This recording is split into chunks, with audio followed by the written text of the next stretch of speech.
Boa noite, irmãos. Meu nome é Fábio. O meu nome é Branca. Nós estamos aqui, fomos convidados pela Ana Paula, que é a nossa amiga há poucos anos, há cerca de 10 anos. Nós falamos poucos anos porque a Paula ela tem o dom de fazer amigos. Então ela cultiva amigos da época da adolescência dela até hoje. Então nós somos amigos novos dela. Fomos amigos do Rei, saudoso irmão que nos deixou. E eu particularmente tinha uma amizade muito grande com ele. Ele foi meu formador, eu sou ministro de música e foi o Rei que me iniciou a caminhada como ministro de música. Então tudo que eu pude aprender, nem tudo eu aprendi que ele me ensinou, fiquei devendo para ele uma série de ensinos que ele me passou, mas ele lá onde ele está, ele compreende, E eu estou aqui hoje para dar um testemunho do que aconteceu conosco, a nossa família. Nós também fomos vítimas dessa pandemia, desse vírus que está aí ceifando a vida de tantas famílias e tantas pessoas, amigos, familiares, no mundo inteiro. Isso não é exclusivo da nossa cidade, do nosso estado, do país. E esse que é o objetivo desse convite que a Ana Paula nos fez, que é para tentar passar um testemunho de superação. Nós tivemos, ao mesmo tempo que nós temos sentido tanta dor de pessoas conhecidas que se foram, nós também temos muitos testemunhos de superação de pessoas que Deus colocou a mão e falou que não era esse o momento ainda. Então esse é o meu testemunho, eu sou uma dessas pessoas. Em janeiro desse ano, meados do mês mais ou menos, eu comecei a sentir os sintomas da doença, Tosse, uma febre muito alta que me deu, cansaço, dor no corpo, fiquei prostrado. Achei que era uma simples gripe, E a gente toma aqueles analgésicos que tem em casa, a febre passava e daria um pouco, voltava. E febre que me deitava na cama e quando dormia, acordava, parece que tinham jogado um balde em cima de mim, quando ela saía de tanto suor que saía, E aí, uma tosse que não parava, uma tosse seca, horrível, que não passava, parece que o pulmão ia sair pela boca. Aí, depois de tantos sintomas, teimosia, eu sou, depois ela vai dizer isso, mas a gente acha que não precisa de médico.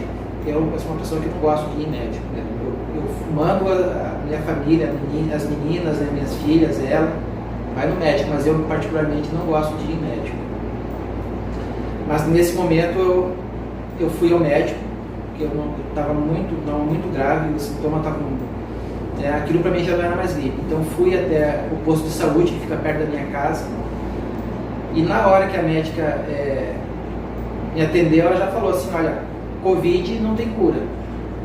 Tem o restabelecimento, acompanhamento, e você tem que se internar agora.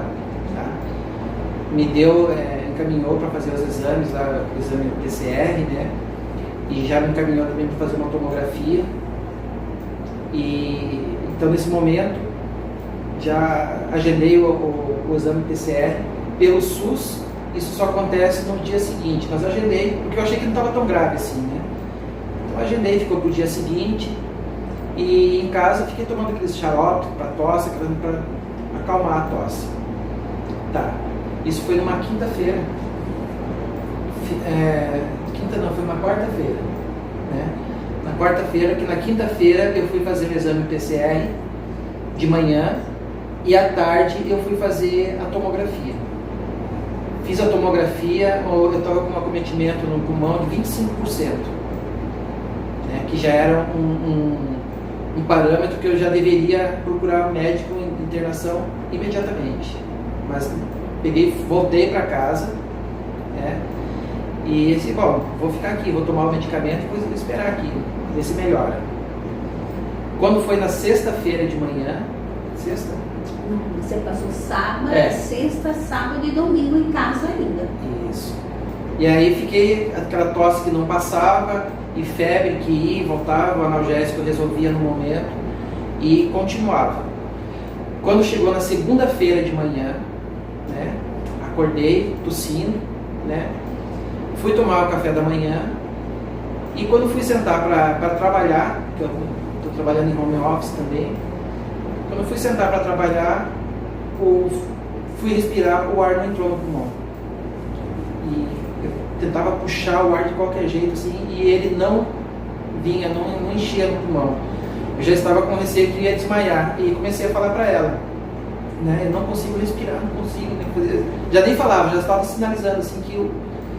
Aí esse foi o primeiro momento em que Deus botou a mão na nossa vida.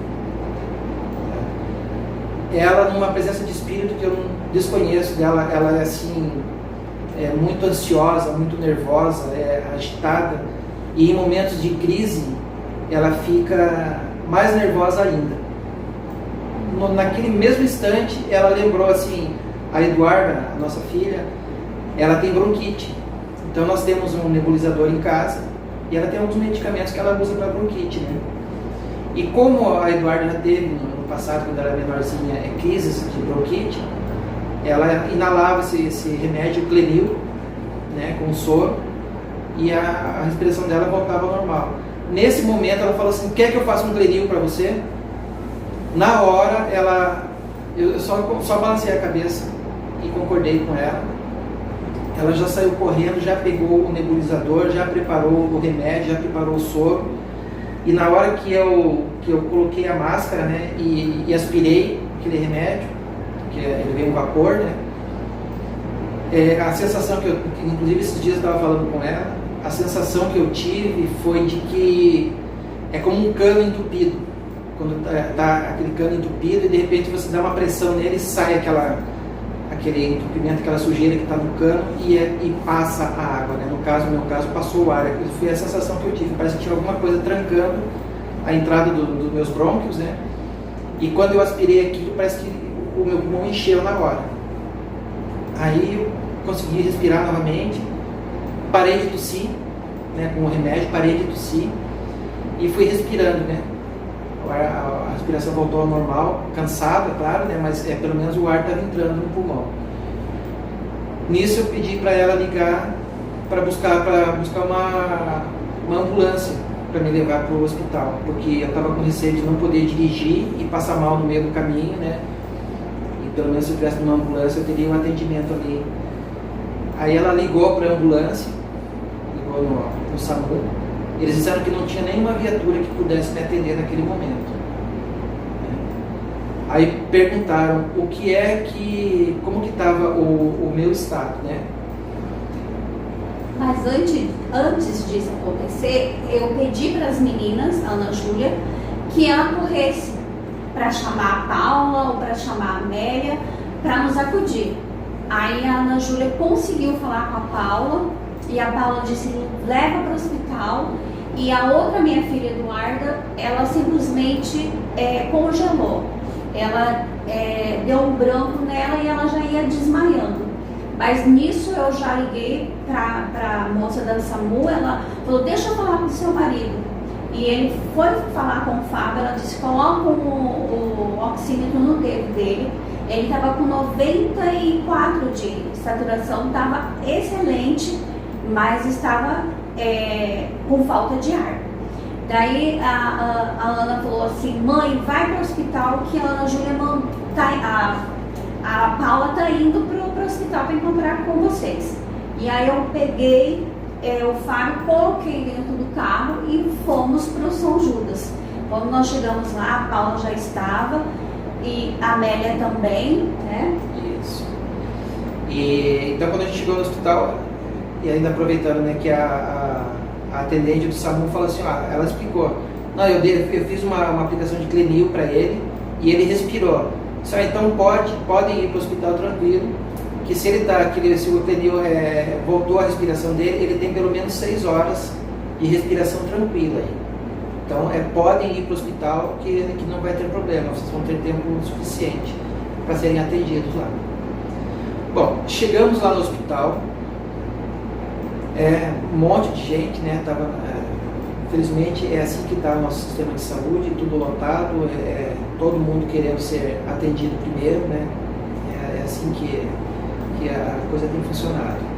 Mas enfim, entramos, né, na fila de atendimento e eu estava sentado lá, esperando o atendimento, e passou o médico e perguntou como é que eu estava, o que estava acontecendo, né? Nós explicamos tudo. E aí ele falou para essa aqui, né? Olha, eu vou tentar te salvar. Foi isso que ele falou, né? Aí você fez uma tomografia, já deu 85% do pulmão acometido já. E o médico disse assim, o sangue dele já está coagulando. Não tem mais condições dele ficar aqui, mas eu vou fazer de tudo para salvá-lo. Aí eu falei, doutor, o senhor precisa salvar ele, porque nós temos 2 filhas ainda e acabou de entrar para a faculdade. Ele disse, eu vou tentar. E a moça pegou e foi colocar um soro nele e a veia dele estourou. Já estava grosso o sangue. A minha irmã, que é enfermeira, estava lá e falou, o sangue dele está coagulando, ele vai morrer.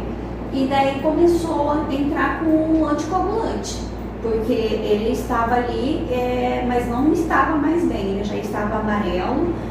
Uma sensação que eu sinto que assim, a pele vai virando cimento, não é um amarelo normal, parece que você fica cinza. E foi assim que ele foi ficando. E daí ele falou para mim assim, o que nós vamos fazer? Eu saí do hospital e fui pedir ajuda para o meu padrinho de casamento, Jorge Greve, que eu liguei para ele, falei, Jorge, o Fábio precisa de uma UTI, senão ele vai morrer. Daí o Jorge falou, espera um pouquinho que eu vou ver se eu consigo. E daí o médico pediu para que a gente fosse para a Unimed. Ele coloca ele dentro do carro e leva para a Unimed, que eu vou estar lá esperando por ele. E eu coloquei ele dentro do carro, minha irmã abandonou o carro dela lá e entrou dentro do meu, fomos. E daí ele já começou a deixar um monte de coisa escrita para mim, que eu achei assim, meu Deus, ele vai morrer para escrever essas coisas. E o Jorge conseguiu correr atrás de uma UTI particular. E eu falei para ele assim, Jorge, não importa onde, embaixo de uma árvore, mas ele precisa viver. E daí ele falou assim, Branca, eu vou conseguir. E aí ele foi para achar essa UTI, ele foi atrás da outra amiga deles também, de trabalho, e conseguiu essa UTI. Só que ele queria que Fábio fosse pro Santa Rosa. Eu falei, gente, não precisa ser particular, pode ser qualquer uma, eu preciso de uma UTI para ele sobreviver. E aí Jorge já começou a querer vender tudo que ele tem para poder colocar esse rapaz, porque para ele o Fábio é pequeno, nós somos pequenos, recém-casados sempre. E eu falei para ele, Jorge, eu preciso de uma UTI. E esse aqui já estava no respirador, já estava fazendo todas as coisas, e lá fora a gente correndo. E daí a baiana chegou e falou, consegui lá no Metropolitano. Não importa se é público ou não, o Fábio precisa ser salvo. Eu falei, isso mesmo, ele precisa ser salvo. E Deus foi caminhando tudo certo, porque o médico veio falar comigo, falou, moça, eu estou impressionado, seu marido com 86% do pulmão acometido e com 93% de oxigenação. Eu falei, Senhor, isso é tudo é Deus que está fazendo por ele. E eu voltei para casa, porque eu não podia ficar lá. E depois eles me chamaram na madrugada que Fábio ia ser transferido. E acabou que Fábio não foi transferido. Foi no outro dia de manhã e eu vim para casa. E quando eu cheguei em casa, eu desabei. Eu falei, Senhor, tenha misericórdia do Fábio. Tenha misericórdia, porque a gente está desesperado. E aí eu chorei tudo, e no outro dia de manhã deu tudo certo para ele ir. Aí essa parte da ambulância que eu não vi mais nada. Então, aí eu cheguei no Hospital Metropolitano, né, já me levaram para o leito na UTI, já viram todos aqueles fios na gente, né, injeta um monte de agulha, né, tudo, já respirando, tá? Fiquei tranquilo. Aí a primeira orientação, uma psicóloga veio me receber, né? Eu fui assustado, porque o UTI, assim, eu estava consciente, tinha um outro senhor, uns 2 leitos à minha esquerda, que também estava consciente, e o resto todo mundo entubado, né, os aparelhos, aquele barulho que eu lembro até agora, parece que está aqui no meu ouvido, aquelas máquinas, né, aqueles bips, né, e aquela correria de enfermeiro e médico para lá e para cá. E aí essa psicóloga veio conversar comigo, né. Ela falou assim: Fábio, você já esteve numa UTI? Eu falei assim: já estive, visitando a minha sogra, né, que quando ela ficou doente, ela ficou 77 dias internada numa UTI. E nesse período a gente só podia fazer visita 2 pessoas por vez, eu só consegui fazer uma visita para ela. Mas também foi muito marcante, eu lembro até hoje dessa visita. E era o mesmo ambiente que eu estava revivendo ali. Ela falou assim: olha, por que você tem medo da UTI? Eu falei assim: eu tenho medo. Aí eu apontei assim um senhor que estava na minha frente, assim: eu tenho medo disso aí, de ficar entubado, né, uma máquina tomando conta de mim, a pessoa, né, dá a sensação que ela já morreu e a máquina que está sustentando ela. E aí ela me falou assim: olha, as pessoas têm essa visão da UTI, da intubação principalmente, mas isso aqui é um prolongamento da vida. Então, assim, se vocês têm parentes, amigos, né, que passaram por isso, claro que alguns não resistem, mas muitos, a grande maioria, sobrevive. Que, como ela me falou, assim, isso aqui é uma extensão da vida. A gente só parte para esse tipo de tratamento quando o organismo já não consegue reagir sozinho. Então nós vamos fazer de tudo aqui para que a vida se prolongue e que a pessoa reúna forças para combater a doença, seja lá qual for, não especificamente essa, mas qualquer outra doença, e que a pessoa reúna forças para poder superar esse momento. E com os medicamentos que a gente aplica, a alimentação, tudo isso, para dar o máximo de conforto para o paciente. E outra coisa, você está aqui agora, você tem que buscar a calma, né?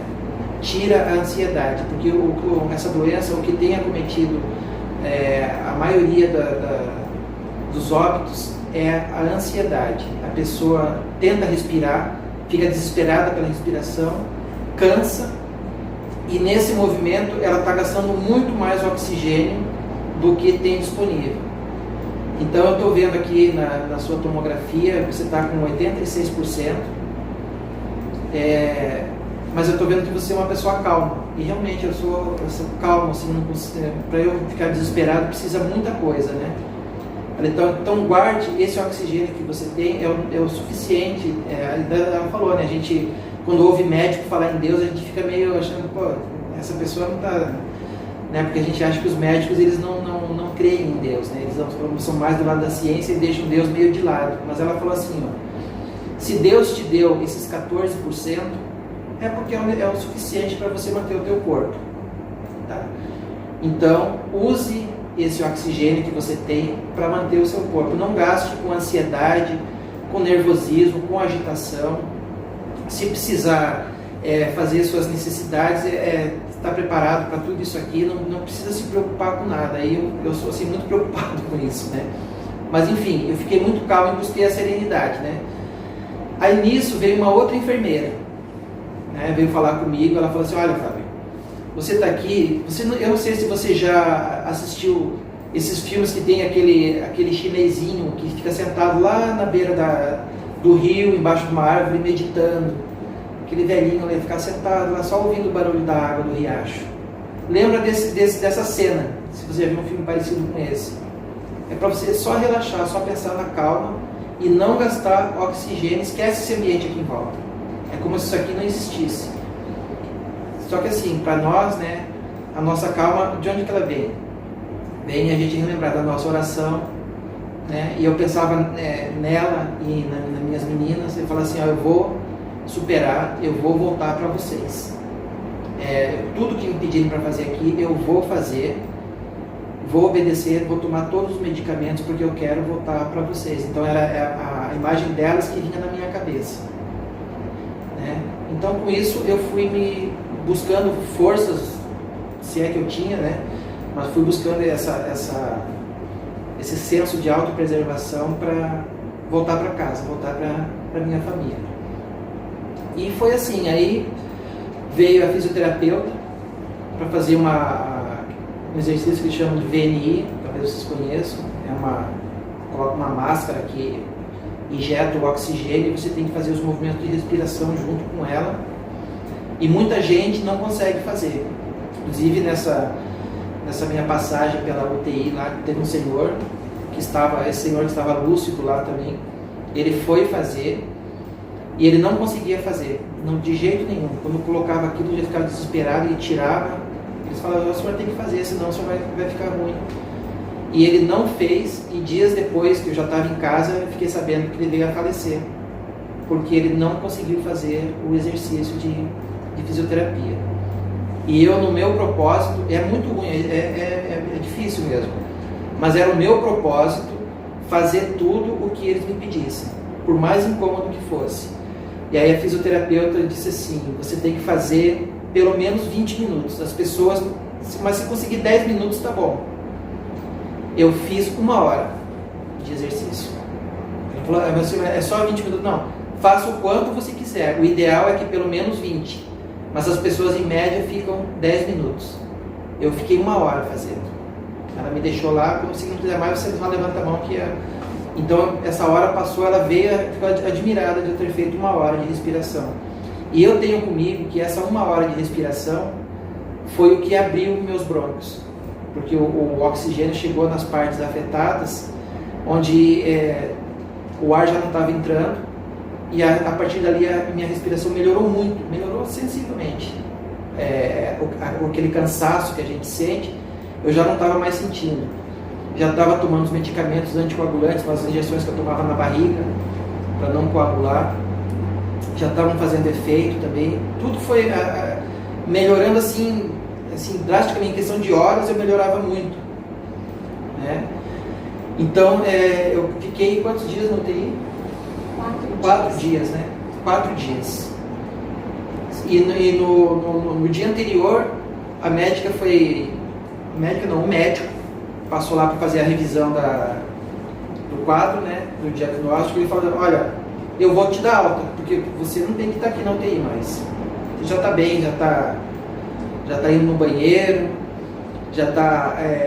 o banho era banho de leito, né, que eles dão na gente. Até isso a gente tem que abrir mão, né, da intimidade da gente, a gente fica constrangido, mas a enfermeira que me cuidou de mim, ela foi muito. Teve um rapaz também que esteve comigo lá, ele falou assim: olha, não se incomode com isso, aqui não é lugar de ter vergonha, ficar constrangido, ninguém está aqui para molestar você ou para fazer qualquer coisa, a gente está aqui para cuidar de você, né? Então, para nós aqui, você é um paciente, nós somos seus enfermeiros, a gente vai cuidar de você. E, inclusive, quando eu tomei o meu primeiro banho, assim, né, todo constrangido, a água estava meio fria, eu ainda meio com febre, eu fiquei muito mal, tossi muito, né, e aí me colocaram o oxigênio, e a médica ficou preocupada comigo. Isso aconteceu no segundo dia. E já no terceiro dia, no outro banho que eu fui tomar, eu estava com receio do banho, que eu estava achando que ia passar pelo mesmo sufoco. Mas aí não, foi tranquilo. E assim, depois do banho você sente uma sensação de alívio, de estar renovado, assim. Foi muito, muito bom, saudável, né? E foi assim. Aí no 4º dia, a médica foi lá e disse: olha, você está de alta, já vai para a enfermaria, porque aqui na UTI você já não tem mais necessidade de estar aqui, porque você se recuperou. Fizeram 2 raios-x e o acometimento da doença já estava bem reduzido. Eu estava assim, sarando assim, em velocidade que eles achavam que era milagroso, porque eles estavam esperando que o meu quadro ia piorar e que eu ia parar na intubação, né? Porque estava muito pouco, só a parte de cima do pulmão, na verdade, depois que se revelou na tomografia, é que o ar estava entrando nessa parte de cima, a parte de baixo estava toda acometida. E, inclusive chegaram até a questionar assim, não, essa tomografia está errada. Todos os médicos. Né? Não, esse exame está errado, esse cara não pode estar assim. Aí eles pegavam a imagem, colocavam para visualizar e comparavam com a radiografia e ele falou, a imagem não mente, ela está aqui. Né? O mesmo aparelho que fez a imagem dele, fez de outros tantos pacientes e é isso mesmo, ele se recuperou. Então, a gente viu isso como um milagre. Né? Fui para a enfermaria, né, no dia seguinte pela manhã, no quinto dia. Fiquei 2 dias, né? 2 dias. Fiquei 2 dias na enfermaria. Mas o mais interessante disso é que eu tive um sonho, antes dele sair do hospital, que Deus me mostrou ele com a roupa que quando nós casamos, que ele saiu para trabalhar com aquela roupa. Aí eu falei assim, Senhor, mas essa roupa é antiga, onde tudo começou o nosso casamento. Aí eu entendi que ali ele falou, vocês estão começando, é um outro começo, uma outra vida. E aí os médicos, todos, ele fala, ele está aqui, o caso foi um milagre, senão eu não estaria. E graças a Deus, e nós pedimos muito pro rei, pedimos muito. Falava para ele, cuida do seu amigo, que ele precisa voltar. E a gente, o tempo todo, rei, cuida do seu amigo, pede misericórdia para ele. E ele está aqui para contar. E eu sou testemunha, a Paula também correu com a gente. E hoje eu tenho só a agradecer. Não posso pedir nada. Esse ano a gente está vivendo um ano triste, mas assim mesmo um ano de alegria por ele, pela nossa família. E a Paula também brigou com ele, disse para ele assim, Fábio, você não é o rei, você está passando mal, mas você não é o rei. Que daí o Fábio acordou, porque parecia que ele estava se entregando. E aí tudo isso os médicos falaram, você foi um milagre, porque você não era para estar aqui. Né? E hoje a gente tem que agradecer e saber que o rei está lá para cuidar da gente, interceder pela gente. E uma outra situação muito estranha aconteceu, cerca de uma semana, uns 10 dias antes de tudo isso ter acontecido, a gente vinha sentindo uma sensação de que alguém entrava no nosso quarto na madrugada, né, gente? Parece que alguém entrava e ficava olhando. Quando a gente tem aquela sensação, alguém está me olhando, e você pega e olha, né, para ver se tem alguém que está te olhando. A gente sentia isso. E a gente acordava de repente assim e não via ninguém. Eu falava, parece que tinha alguém olhando pra gente aqui. E pisar no nosso quarto, né? A gente sentia pisar. Eu falei, gente, mas era uma sensação tão boa, tão calma. E eu falei pra Fábio, o que será que está para acontecer? E aí, vinha e ficava olhando pra gente. Quando a gente olhava, não via ninguém. E eu disse pra Fábio, ali começou o seu milagre. Alguém vinha ver você todo dia. Né? E assim, a gente não pode deixar um minuto de agradecer, de pedir e falar assim. E hoje eu só agradeço a Deus e falo, Senhor, a gente vai viver de acordo com o que o Senhor quer e o Senhor não dá. E quando eu saí do hospital, eu conversei, né, com o meu padrinho, o Jorge. A gente começou, ele também teve grave também no hospital. Passou 26 dias, né, internado na UTI, passou muito mal, mas superou a doença. E ele falou assim, Fábio, eu tive 70% do meu pulmão acometido durante a minha doença, mas assim, cara, a gente é bom, a gente é de Deus, cara, a gente não faz mal para ninguém, né? A gente leva a nossa vida assim, é de trabalhar, cuidar da família.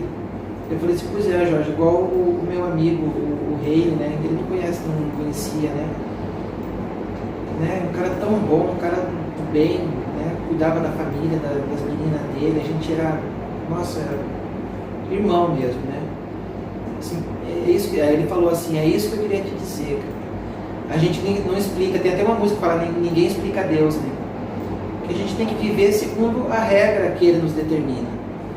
Quando disseram para mim que eu estava com 70%, ou disseram para você que você estava com 86%, esses são números, cara. Se Deus quiser que você viva com 1%, você vai viver. E se você tiver só com 5% do seu pulmão com problema, se Deus disser para você, olha, chegou a sua hora, vai com 5% mesmo. É Ele que determina. Então, resta para a gente seguir fazendo aquilo que Ele determina na nossa vida. A vida nossa, que a gente pensa que é nossa, não é nossa. A vida é dele, é Ele quem direciona. Você só tem que estar alerta, atento para aquilo que Ele quer de você.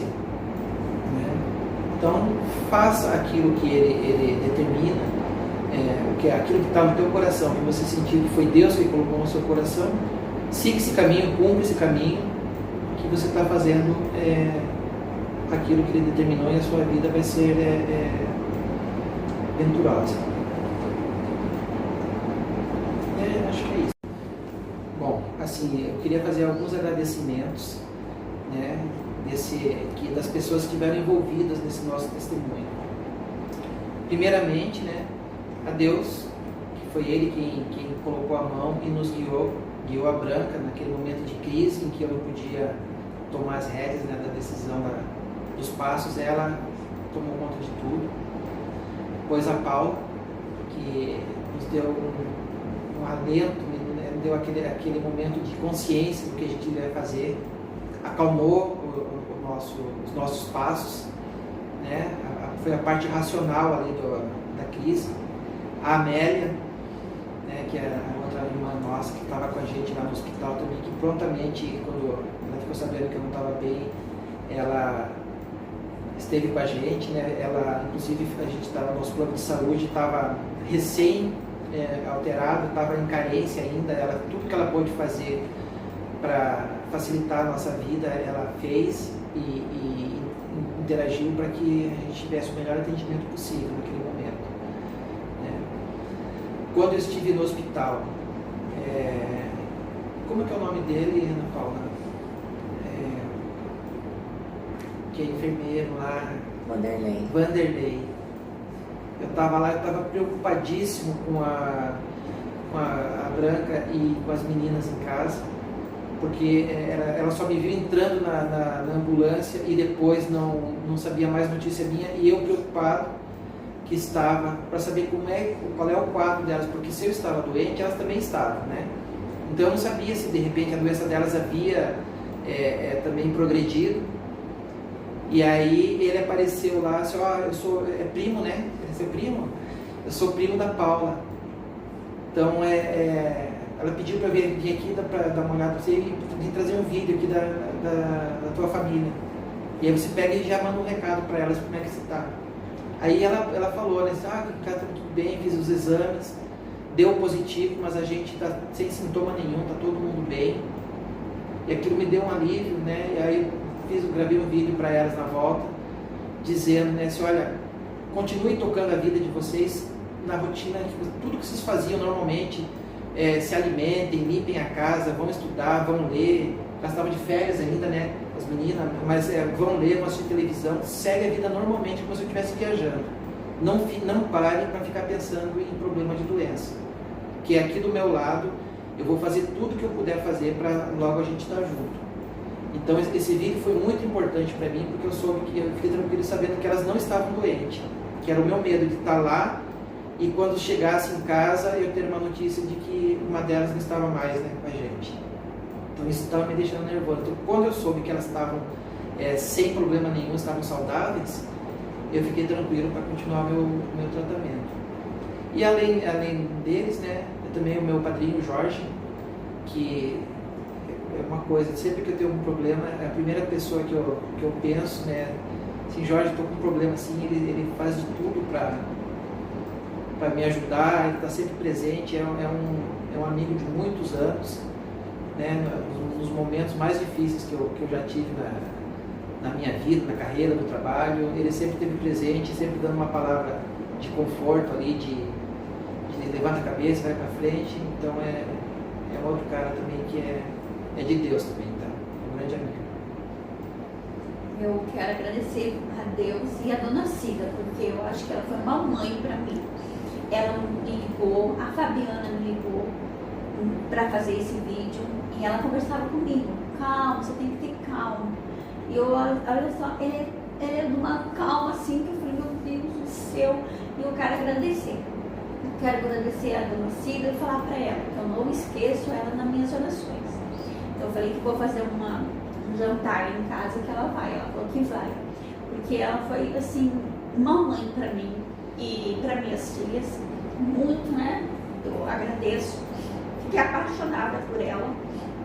Né? E a mulher do Jorge, a Flávia, a Baiana, que nos ajudou, o Gilvan, que também nos ajudou, a Paula e a Amélia já tinha pedido socorro e sabia que elas iam me acudir.